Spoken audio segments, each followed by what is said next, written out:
السلام عليكم ورحمة الله وبركاته. أصحابتي kusoo dhawaada muuqaal cusub waa anigoo Dr. Yaxya u bartay muuqaalada ku saabsan indhaha iyo aragga, sidoo kale agabka loo isticmaalo indhaha. Maanta muuqaalkeena waxaan kusoo qaadanaynaa indhakuush, maadaama indhakuusha lala aadayo indhaha si weliba baararka indhaha maqaarkooda oo ah maqaar aada u jilicsan, taas oo ay muhiim tahay inay dadka qaar ay ogaadaan caafimaadka indhaha iyo waxyeelo u leeyahay in kale, iyo waxyaabaha loo baahan yahay markaad isticmaalaysa indhakuushna ilgooni u lahaatid. haddii aad tahay qof aada u jecel indhakuusha oo mar wala marsado, maadaama indhakuusha indhaha la aadaysa, haddana waa qasab inaad ogaatid waxyaabaha lagaga baahan yahay xilliga isticmaalaysa indhakuusha. loo baahan yahay marka taxadar dheeraada inaad samaysid. indhakuusha ma ahan waxaad dartaan dhowaan isticmaalkeeda u bilaamo ilaa xilli hore la isticmaali jiray, laakiin dhawaano waxaa soo ifbaxayo dad markay indhakuusha marsaan oo kale cabasho ka muujinayo, sida indho cuncun ay dareemayaan, sidoo kale dadka qaar indho hur ay dareemayaan.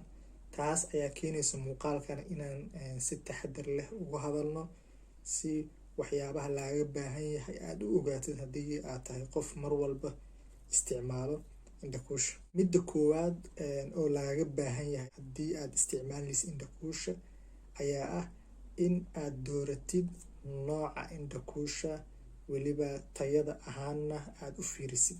shirkadaha indhakuusha soo saara aada ay u fara badanayaan, noocyo badanaa soo baxayo.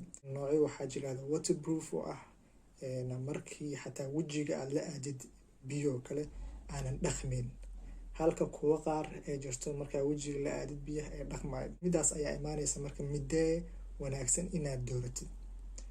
midaan dhaqmayso iyo midda waterproofka aan dhaqmeynin, haddii aad rabto kale midka aad doora kartid ayaa waxaa caafimaad ahaan indhaha u wanaagsan midka dhaqmayo. sababtoo ah midkan aan dhaqmeyn oo waterproofka ah, waxyaabahay keeni karaan waxay tahay haddii aad la aadid oo kale xuubka hoose isha ama eyelidka loo yaqaano, waxaa ku yaalo meibomian gland waxa la qanjiro markaas saliid soo daayo. saliidaas oo indhaha muhiim u ah, weliba saliidaas waxay muhiim u tahay ilinteena in ay ku xafido isheena si aynan u unbixin.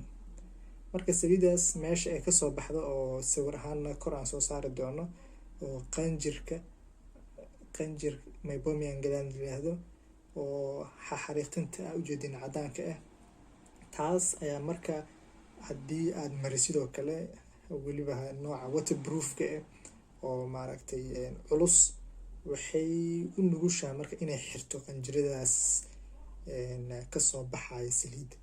marka haddii aad dooranaysid labadooda mid u danaynaysid caafimaadka indhahaaga, weliba waxaa fiican nooca aad iska dhaqi karta ama biyo markay taabato iska dhaqmayo. haddii aad jecesha waterproof, waxaa muhiima marka meelaha aad marinaysid inaynan ahaan meelaha qanjirka meibomian glandka uu ku badan yahay. korna way noqon kartaa, baarka hore kor iyo baarka hoose. labaad oo muhiimka inaad ilgooni u lahaatid waxay tahay, maadaama noocyo badan ay kala yihiin, mid bensel oo la qoraayo iyo sidoo kale mid fur leh.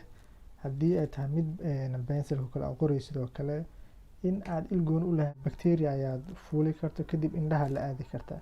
marka waxaa muhiima mar walba aad la aadayo sidoo kale inaad alcohol ama isaga nadiifisid, taasi mataqaanaa bacteriada markaa fuuli karto indhakuushaada indhaha u gudbin, taasoo laga yaabo inay mataqaanaa infection ay ku raacdo, kadib xitaa infectionyo badan oo ku dhici karo, fungi, bacteria iyo noocyo badan ay kuusoo raacaan, kadib indhahaaga dhibaataa u gaarsiis.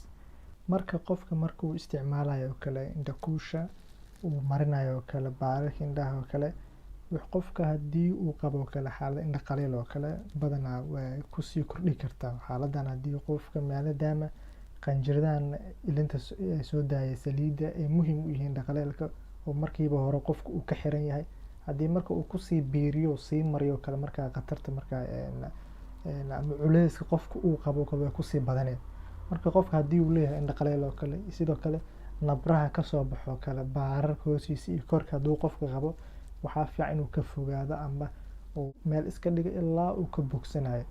sababtoo ah way kaga sii daraysaa xaaladan. Inta kale waxay tahay indhakuusha isticmaalaysa inaadan qof la wadaagin oo indhakuushaad soo iibsatay adigu un kuu gooni ahaato, sababtoo ah waa private.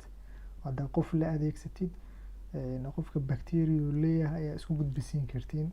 Sidoo kale haddii aad adiga leenahay bacteria qof kale u gudbi kartaa. Marka muhiim waa arrintan in aad private ku ahaato oo adiga un aad isticmaashid.